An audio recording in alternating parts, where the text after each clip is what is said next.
There are three really large and really important values: liberty, equality, and security. And there's lots of different ways of understanding not merely what the value is, but then how to relate the values to each other.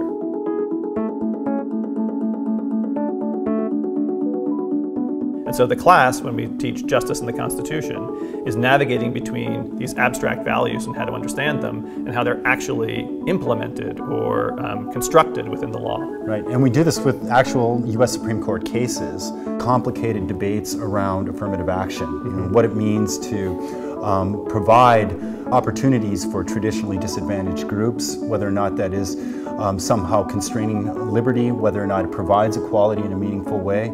Or let's take another example that often gets talked about today in the news, which is trying to provide new mechanisms of school choice. One way, from a political philosophy perspective, to understand school choice is to ask whether the driving and most important value behind school choice plans is liberty. It's really important that parents have the liberty to choose the kind of school that their children attend. A completely different way of interpreting the importance of school choice is to say, no, it's mainly about equality and providing equal opportunity for children. We're not interested in making this like a debate where you can score points by occupying some intellectual territory. Don't tell me that it's possible to view the decision this way.